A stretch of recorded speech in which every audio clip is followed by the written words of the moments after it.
तरुणांनो, Indian आर्मीमध्ये इंटर्नशिपची संधी, 75,000 रुपयांपर्यंत stipend आणि तुमची निवड झाली आहे असा ईमेल जर तुमच्या इनबॉक्समध्ये आला असेल तर सावधान. कारण भारतीय लष्कराच्या नावाचा गैरवापर करून तरुणांना सायबर फसवणुकीच्या जाळ्यात ओढण्याचा सध्या प्रयत्न सुरू आहे. कारण तसे बनावट ईमेल आणि त्यात अप्लाय नावची लिंक येते आणि या लिंकवर क्लिक करताच तुमची वैयक्तिक माहिती सायबर गुन्हेगारांच्या हाती जाण्याची शक्यता आहे. नेमका हा फसवणुकीचा डाव काय आहे आणि तरुणांनी सावध कसं राहायचं आपण बघूया हा रिपोर्ट.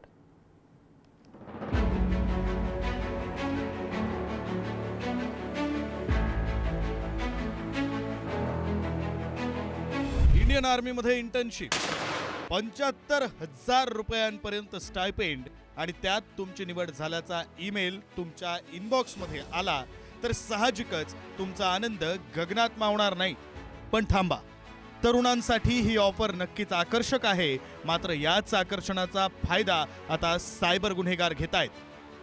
भारतीय लष्कराच्या नावाचा गैरवापर करून तरुणांना बनावट ईमेल पाठवले जात आहेत.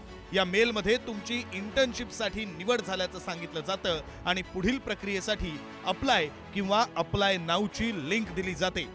पण हीच लिंक तुमच्यासाठी सायबर सापळा ठरू शकते. लिंक ओपन केल्यानंतर नाव, mobile number, email ID, password आणि इतर वैयक्तिक माहिती भरण्यास सांगितली जाऊ शकते आणि तुमची माहिती भरताच ती थेट सायबर गुन्हेगारांच्या हाती जाण्याचा धोका आहे.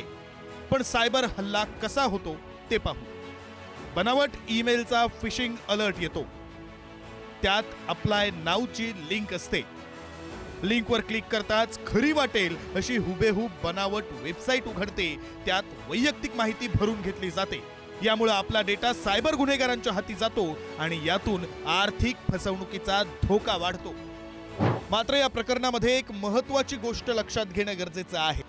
इंडियन आर्मी इंटर्नशिप 2026-27 ही योजना खरी आहे.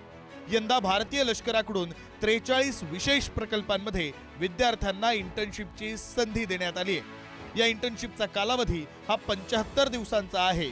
तर पात्र उमेदवारांना नियम आणि अटींच्या अधीन राहून कमाल 75,000 रुपयांपर्यंत स्टायपेंड मिळू शकते. मात्र सायबर गुन्हेगार याच खऱ्या-खुऱ्या योजनेचा आधार घेऊन तरुणांना टार्गेट करतायत. आणखी एक महत्त्वाची गोष्ट, 75,000 रुपये म्हणजे दरमहा मिळणारा पगार नाही. इंटर्नशिप पूर्ण केल्यानंतर नियमानुसार स्टायपेंड देण्याची तरतूद आहे. तसंच ही इंटर्नशिप पूर्ण केली म्हणजे भारतीय लष्करात कायमस्वरूपी नोकरी मिळेल अशी कोणतीही हमी नाही. तरुण विद्यार्थी जे आहेत त्यांचा डेटा जो आहे तो खूप मोठ्या प्रमाणात लीक झालेला आपल्याला लक्षात येतोय. हॅकर्स या डेटाचा जो आहे तो यूज करतो आणि त्यांना वेगवेगळ्या प्रकारचे जे आहे ते ईमेल्स पाठवतो. हॅकर्सनी आता इंडियन आर्मीच्या नावाने जे आहे ते बनावट ईमेल टाकायला सुरुवात केलेली आहे आणि अशाच प्रकारे ते ईमेल कुठून आलेले आहेत, खरे आहेत का खोटे आहेत हे लक्षात येत नाही आणि सर्वसामान्य लोकांना जो आहे जे तरुण इंडियन आर्मीमध्ये जॉब मिळेल अशा आशेने तो बनावट ईमेल ओपन करतायत, लिंकला क्लिक करतात आणि स्वतःचं नाव, आधार कार्ड, पॅन कार्ड सारखी इन्फॉर्मेशन देतात. त्यांना आर्थिक गंडा जो आहे तो पटकन बसू शकतोय. सरकारी संस्था, बँका, मोठ्या कंपन्या आणि आता थेट भारतीय लष्कर सायबर गुन्हेगारांकडून फिशिंगसाठी विश्वासार्ह आणि प्रतिष्ठित नावांचा वापर केला जातोय. फिशिंग म्हणजे बनावट लिंक किंवा संदेशाच्या माध्यमातून नागरिकांची वैयक्तिक आणि गोपनीय माहिती मिळवण्याचा प्रयत्न. एकदा ही माहिती सायबर गुन्हेगारांच्या हाती लागली तर पुढे तिचा वापर आर्थिक फसवणूक किंवा इतर सायबर गुन्ह्यांसाठी केला जाऊ शकतो. त्यामुळे आर्मीच्या नावानं आलेल्या प्रत्येक मेलवर विश्वास ठेवण्यापूर्वी त्याची सत्यता तपासणं गरजेचं आहे. आता बघू फेक ईमेल कसा ओळखायचा. अचानक आलेल्या इंटर्नशिप मेलवर लगेच विश्वास ठेवू नका. मेलमधील अप्लाय नाऊ लिंकवर घाईघाईनं क्लिक करू नका. OTP, पासवर्ड, बँक डिटेल्स किंवा कार्डची माहिती देऊ नका. इंटर्नशिपची माहिती अधिकृत पोर्टलवरच तपासा. इंटर्नशिपच्या नावानं पैसे मागितल्यास सावध व्हा. संशयास्पद ईमेलची माहिती सायबर पोलिसांना द्या. आर्मीमध्ये करिअर करण्याचं स्वप्न पाहणाऱ्या तरुणांची संख्या मोठी आहे. याच स्वप्नाचा फायदा घेत सायबर गुन्हेगार आता लष्कराच्या नावाचा वापर करून फसवणुकीचे नवे डाव आखत आहेत. आणि त्यामुळं मेल आला म्हणून आनंदाच्या भरात लिंकवर क्लिक करू नका आणि स्टायपेंडच्या आमिषाला बळी पडू नका.